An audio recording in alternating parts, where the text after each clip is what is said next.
Women are powerful creators. The Align Women podcast features female entrepreneurs, leaders, and other professional women who've demonstrated agency and innovation in their personal and professional lives. I'm your host, Amy Evans. I have authentic, intimate conversations with my guests that highlight their paths to success, their struggles and accomplishments, and the things that currently excite, motivate, and inspire them to turn their visions into reality. Welcome to the Align Women podcast. I'm Amy Evans, host and the founder of Align Women, a leadership and networking organization for professional women.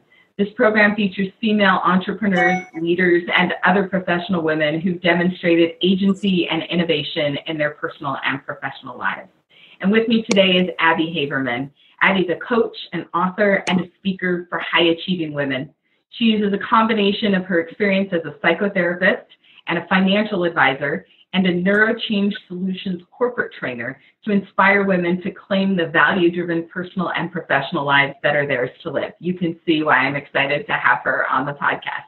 She's also the author of an upcoming book called Control Freak, which I can't wait to hear about. Welcome to the podcast, Abby.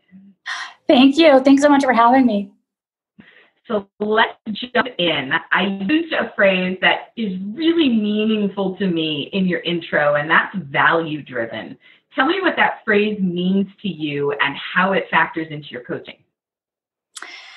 Yeah, so I feel that it's very important that we are aligned with our values because all kinds of things go haywire when we aren't. And so by value-driven, I mean that we're living our lives in a way that's congruent with the things that are most important to us. So for example, I have a lot of clients who will say, well, my kids and my family is the most important thing to me. I really want to make sure that I create a happy childhood for them, which is different than the one that I had, for example. But the way that they're living is basically off of the checklist. They're continually at work, checking things off the box. They're feeling short-tempered at home, and then they beat themselves up about how they behave at home, and it's not aligning at all. And so then what that might mean is for my coaching, for example, it might mean then, well, look, if that's the goal, then we're going to have to look at how to create your business in a way that you're able to put the time and energy into your family and that you're not having these emotional drains happen so that you're losing your temper or whatnot at home. And so a lot of times we as women just want to keep doing, going. And some of the coaching has to do with, well, that's great, but that's not aligned with your value. That's not what you said your value was. So we're going to have to change this way of being in order to create the value. The second part of that is really being able to be honest about what your values are. Like, do I want my children to have a happy childhood? Absolutely. But it's also a really important value for me to work with women and to help them plug their energy drains and to have the inspired lives that I believe they should lead without having to have maybe quite as many downfalls as I've had throughout, And so that's also really important. So when I say that, my kids having a happy lifestyle is the most important, I don't know that that's actually authentic. And, I'm not the stay-at-home mom. I'm not the Betty Crocker mom. I think I'm a great mom, but that's not the mom that I am. And so being able to really be able to be honest and authentic about what our values are and not judge them is the other important really piece to that.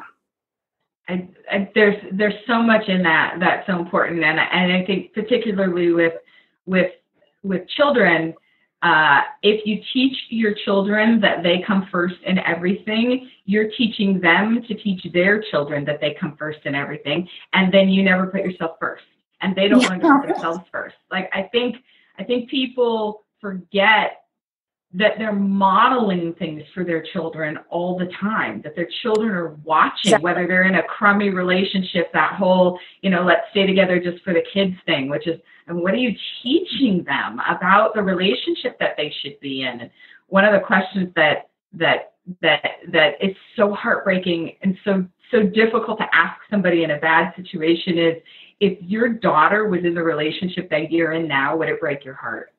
Oh, yes. Like so knowing your values and living them is so essential. I think it's such a foundational piece of work to do. And like you said at the beginning, it impacts absolutely everything.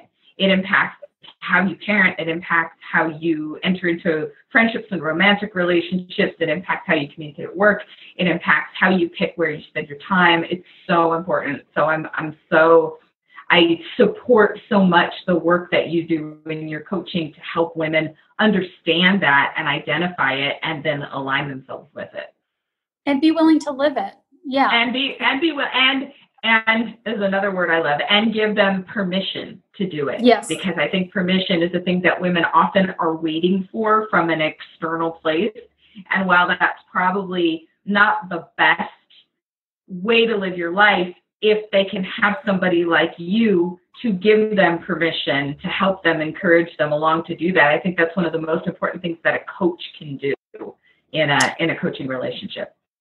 Yeah, no, I agree. I mean, and it's, the permission works for so long, but, I was a big permission seeker for a long time. And, it's can be a two-way sword. It is wonderful to get permission. And sometimes that is enough to move us. And then sometimes it's not, it really has to come from within, it has to come from that place of being able to love yourself enough.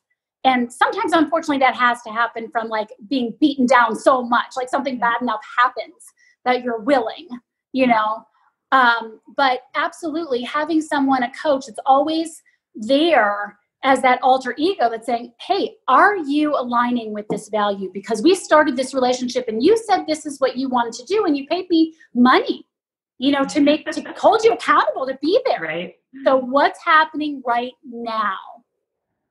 It's huge. I mean, a coaching relationship, I waited too long in my life.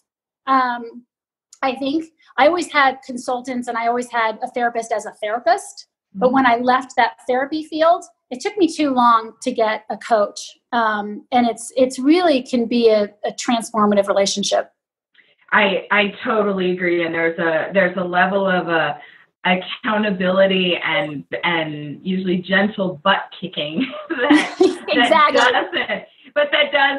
doesn't necessarily exist in a therapy relationship. And I've had both in my life as well.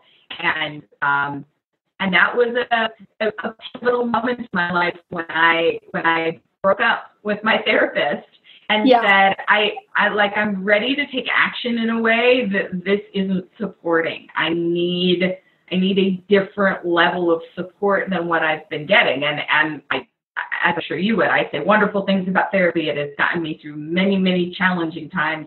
But yeah, the coaching relationship is a different and special and more action oriented, I think, way to approach life.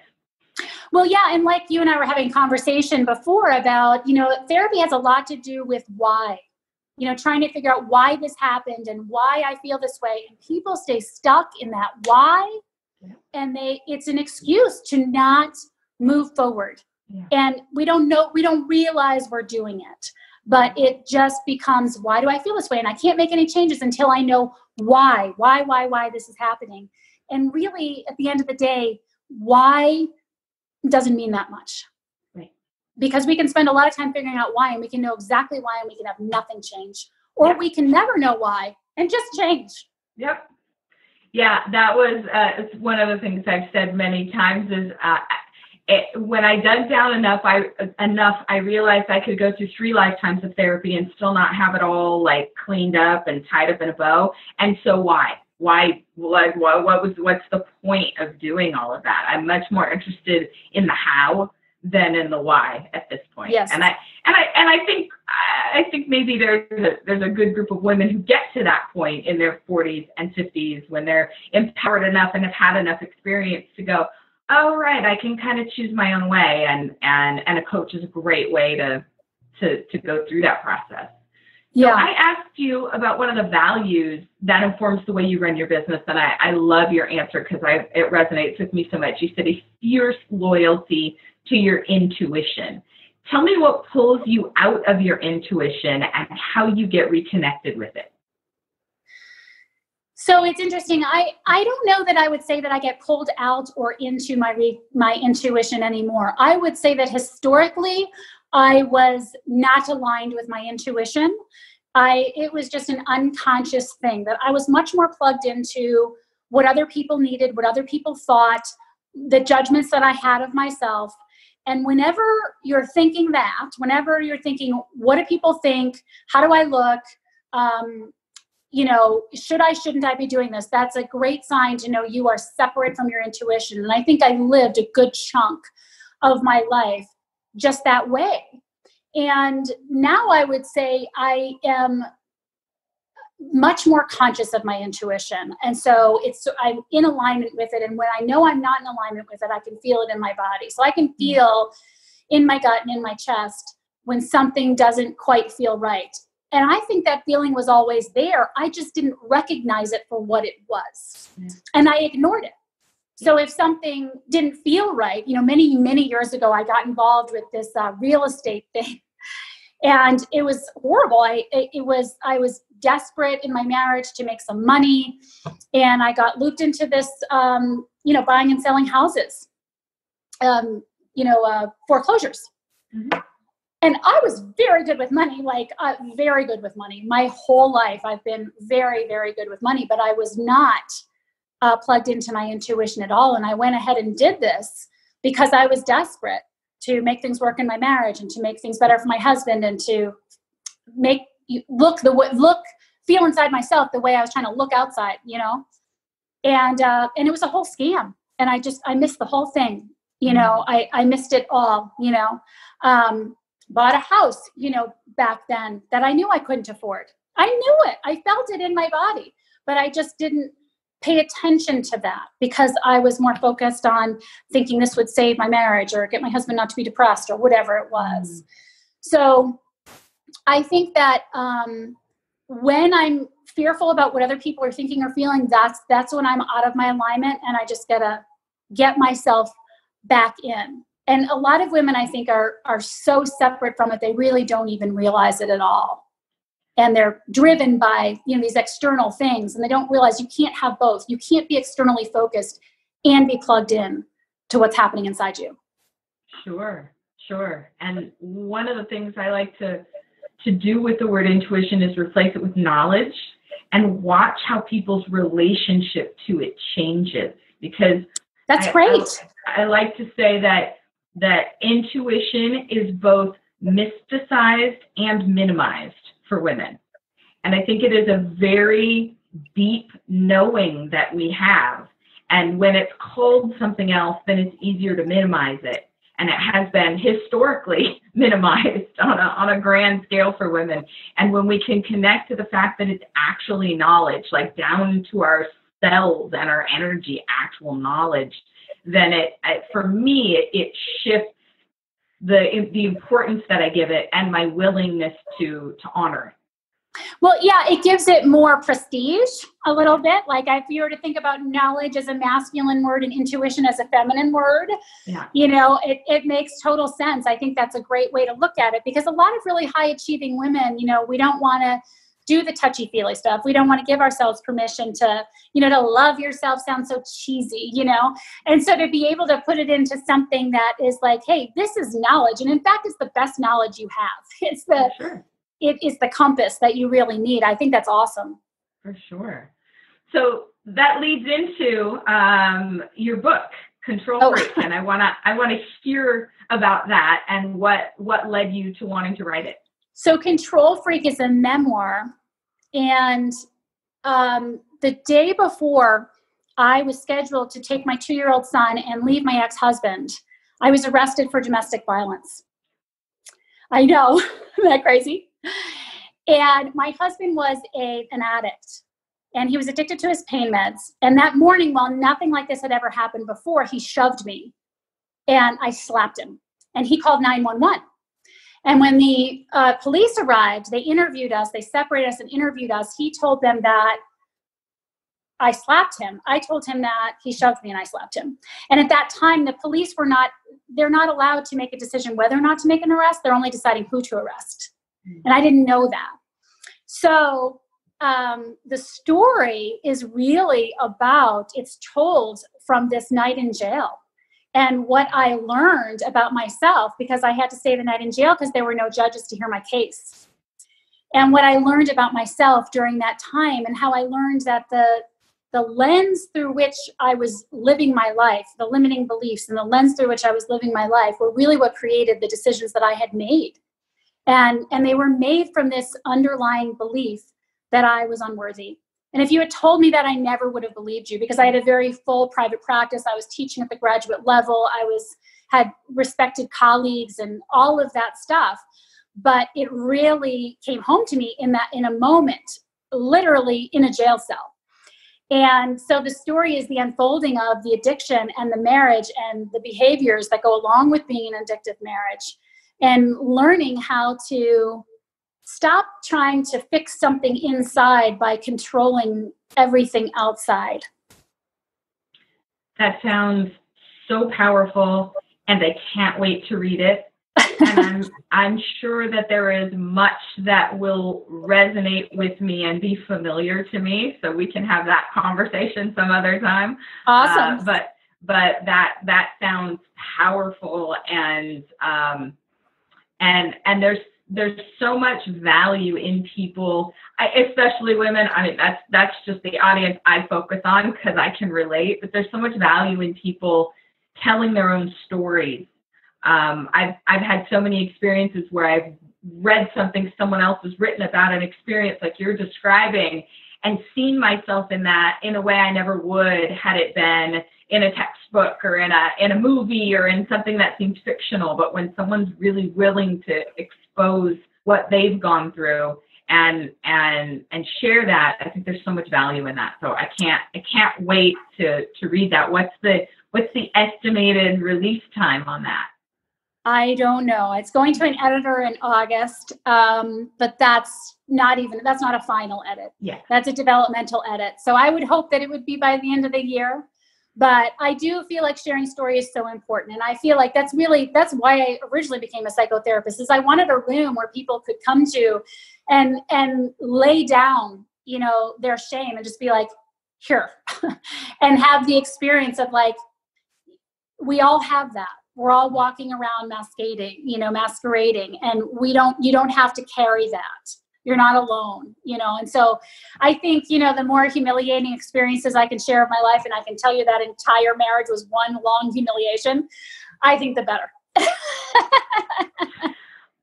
I can't wait to read it. I know that sounds weird and also encouraging, but I can't wait to read it. And that leads into my next question perfectly, which is, I asked you about one of the hardest things that you've had to learn in life. And you said that I can't get what I want in life without going through discomfort.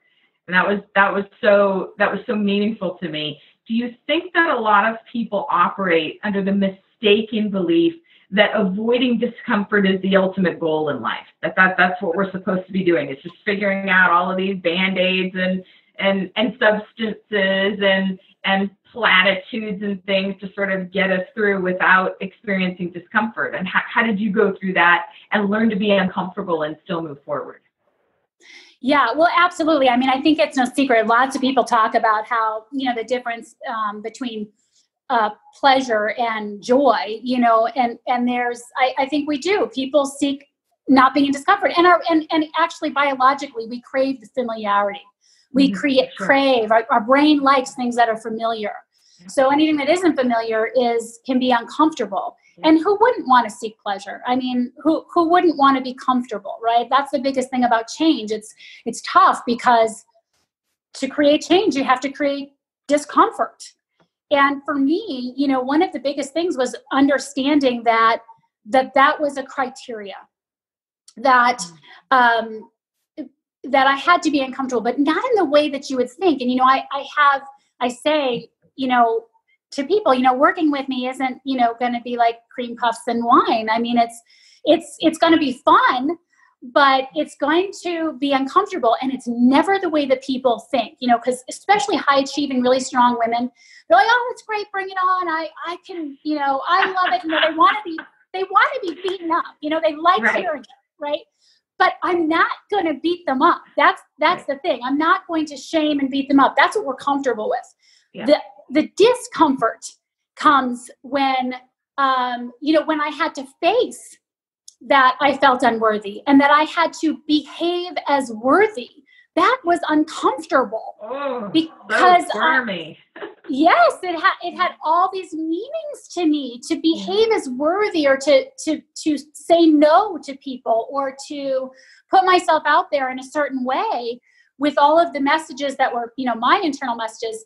Oh, who do you think you are? What are, don't put yourself out there, whatever. Right. So that's the discomfort. Or when you show up, I think as women, a lot of times we can be volatile, we can be emotional. Particularly if you're ever in a kind of addictive relationship, the hallmark of being married to or growing up in some kind of an addictive arena is, anger and self-righteousness and wanting to control and knowing a better way, because we often do, because the other person's totally loaded. Right. But that carrying over into our lives. And so the discomfort, I was working with a client last week around, okay, I get you're enraged, you're really angry, it's your responsibility to manage that emotion. So you can't, in other words, if you want to create the change that you want in your life, what would be comfortable would be able to really let into that person who's pissing you off, who's not doing their job right, who's not whatever, if it's your husband or whatever it is. That would be comfort. Even though it doesn't feel good, we don't want to be that person, but it's comfortable. Yeah. Discomfort is saying, I have to manage this before I do anything else. Yeah. And, neuroscience tells us that, shortening that period of time when you're in that emotional state is really where it's at. We cannot make good decisions. Our brain is not working when we're in that fight or flight mode. But that's what's comfortable if that's what you've been doing. People want to be a victim. They want to crawl into bed. They want to put their thing over their head, and they don't want to say, I need this, or it's my fault because they say it's my fault. They want to be a martyr. That's comfortable. Yeah. But if they want to have what they say they want to have, then you've got to get out of bed and you got to say, hey, this didn't work for me. I need to have a conversation about this. And that's scary to people. Oh, so uncomfortable. So uncomfortable. So realizing was the first thing about that I have to have discomfort and that I can tolerate it. It is doable. I can tolerate it. If I was on the floor of a jail cell, I can do just about anything. Yeah. And so the next part is, okay, well, how do I do that? And for me, that's through continual consciousness and through meditation, and being able to sit with that and move through it and not having it dictate who I am in any way. Shame is something that I feel. It's not who I am, right? Right. So that's a little bit about that. Yeah, and part of what I heard in there is also learning emotional self-regulation, which is not a tool. I mean, if you're lucky enough to have a parent that understands that, that's great. If you grew up in an addictive household, you did not. You did not learn. Emotional self-regulation is not what you learned. And the willingness to be uncomfortable, especially for me, where I hit those edges is when I don't know what's going to happen next, which goes back to the title of your book, Being Control Freak. I'm like, oh yes, I can understand that. When I don't know what's going to happen next because it's new territory, I get really squirmy. I'm super lucky that I have a partner who is a coach and who holds me to the highest standard. And early in our relationship, when I was sort of navigating the things like telling him what I needed and, not always being totally agreeable, I would say, I am so uncomfortable. And he would go, how exciting, you're in new territory. And I would just want to punch him. I would just want to punch him. But it's actually gotten into my psyche that now when I feel uncomfortable about business, about going into a meeting where I don't know what's going to happen or taking on a new project, and I feel that, at least I can hear his voice in my head go, how exciting, which is kind of what a coach does. I don't let him coach me. He doesn't get that territory, but it's, that's a thing that a coach brings to the table too, is okay, I get that you're uncomfortable, and this is clearly going to move you towards the goals that you said that you wanted and be in alignment with your values. So let's dive into why that's uncomfortable and figure out how to navigate it. Yeah, because in the unknown is really where creation happens. You know, you mentioned in your intro that I teach from the Neuro Change Solutions, which is Dr. Joe Dispenza's program. And he always says, you know, if it's known, then it's been created. So creating something has to happen in the unknown. Right.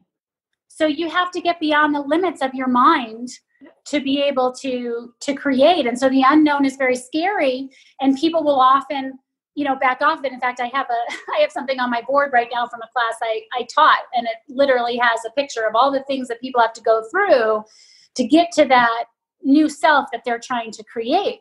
And there's the fear of the unknown, and what are people going to think, and what are people going to do, and who am I going to lose? And what if I can't get that same comfort? People don't keep saying, oh, are you okay? Are you okay? If I'm not going to keep acting like a victim. Right. And I like that, because that's how I know that I feel cared for. That's who I am. Well, no, you're changing that. You're saying, I don't need someone to help. Oh, are you all right? All right. Because you're a strong woman. You can do it yourself. So it is scary, but it's where it's at. So good. So I want to close out on a video series that you have on your website called Banish Burnout and Show Up as Your Best Self. And again, something else that you said that resonated with me is you made it to get women to stop self-sabotaging under the guise of self-care. Oh, that is so delicious. Tell me more about that. Yes. So I love that too, because I feel like women are so good at this. And one of the biggest myths that we have is that self-care is going to the spa and getting a massage, going to get our nails done, going to have a glass of wine with the girls. And it's a really damaging myth, because the truth of the matter is that what women do is we deplete ourselves of energy all day and all night. We ignore our intuitions. We say yes to things that we really should be saying no to because we're not plugged in.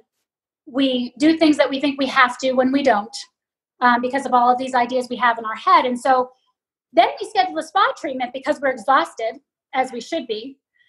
And we go to the spa treatment and we have this amazing hour and a half. It's phenomenal. And then we leave the spa, we drive home, we walk in the door. The kids are sitting in front of the TV with their faces covered in chocolate. The husband is at the counter reading a magazine. You specifically told him he needed to put them to bed an hour before you arrived home. And you see the scene and you lose your ever-loving mind because you weren't taking care of yourself. And the problem with that is that then you say, but I took care of myself. I got the massage. That massage was supposed to last me a month. How come it's only lasting me only 10 minutes? What's wrong with me? And so that myth is so damaging. And what real self-care is, it goes back to earlier in our conversation, it is plugging into that intuition. In every moment of every day, with every decision, small and large, how am I with this? How do I feel about this? Is this right for me? It's the old thing of putting on your oxygen mask before somebody else, but it's actually really doing it, not just giving lip service to it. Right. And we sabotage ourselves when we refuse to do that, and women refuse to do that. They say, I have a friend just the other day, oh, well, I really should. You're like, what? What do you mean you should? Stop. Think about what you need. Why are you doing this? You know, oh no, I just have to, you know. And so really what that video series is about is, and I picked only 4 things, but there's so many, but, you know, knowing your motives. That is self-care. When you know your motives before you do or say or email somebody, you're holding yourself accountable. So if you are sending an email or saying something to someone because you want to get validation from someone, that's not a pure motive. So it is not an act of taking care of yourself to reach out to a friend to send that email or get validation when you may or may not get it in return. Because what happens if you don't get it? Then you feel worse and you go further into a self-insecure spiral. So taking care of yourself is saying, wait a minute, is my motive right here? Do I need to do anything in this situation or nothing? You know, taking care of yourself is paying attention to that toxic voice. What is it telling you? What are the thoughts you're having? You're not good enough. You're this, you're that. figuring out a way to manage that voice. That's what self-care is. Avoiding resentments, not putting yourself in situations where you're going to feel resentful. If you feel resentful, it's because you probably didn't set a boundary correctly, or because you had some kind of an expectation from someone that you had no business having. So avoiding resentments. And then, finally, I think one of the other videos was really treating your state of mind as a total emergency. And I did this just yesterday. This works, understanding that if I'm feeling insecure, down on myself, ashamed, enraged, frustrated, that is the emergency, not whatever's happening, whatever someone else needs or whatever I think made me feel that way. That's self-care, is getting myself back to center. So that's what it's about, because I feel like when we don't do that as women, we are totally self-sabotaging and just setting ourselves up for this anger shame loop, is what I call it. For sure, 100% to all of that. I think women also use the term self-care. Tell me what you think of this. They use the term self-care when really it's self-worth.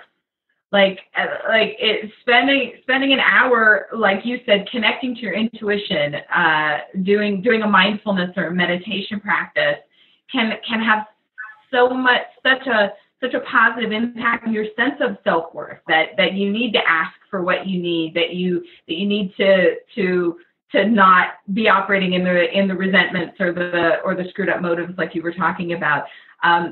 All of that has so much more long-term value than getting the mani or the pedi or the massage. And I think it's to use a phrase that we use often in my house, it's spiritual bypass, to go for the mani and pedi and think that that's going to fix everything. And I think there's so much value to encouraging women to not that there's anything wrong with the manis and the pedis, no. but encouraging women to do the more foundational work that's really going to take care of them long term, their heads and their hearts. Well, and to your point, I mean, one of the way that I see self-worth really working into that is that, I don't know about you, but when I fly off the handle, or I feel resentful or angry, or I feel stepped on or whatever, I don't like myself very much.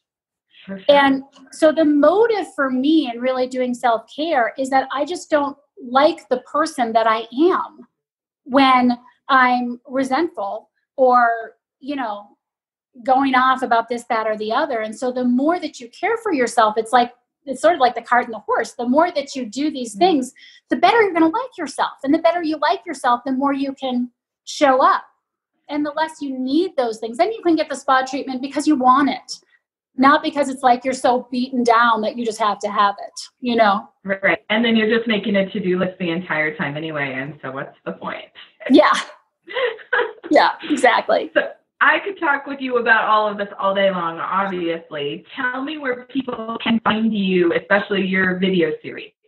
Oh, yes. So my video series is totally free. It's on my website at www.abbyhavermann.com. And you can, you'll find my email there. My email is abby@abbyhavermann.com, and you'll find my number on that website as well. Brilliant. And we will link all of that in the show notes below the podcast episode, so it is easily accessible for everybody. Thank you so much for joining me on the Aligned Women podcast today, Abby. It has been a delight to have you and talk with you. Oh my gosh. Thank you so much for having me, Amy. It was really fun. Great. So look for more episodes with more amazing women at alignedwomenpodcast.com, and I will see you soon. Thanks for listening to the Aligned Women podcast. You can find more episodes with more amazing women at alignedwomenpodcast.com, and visit alignedwomen.org to learn more about our leadership and networking organization. This is Amy Evans, and you've been listening to the Aligned Women podcast.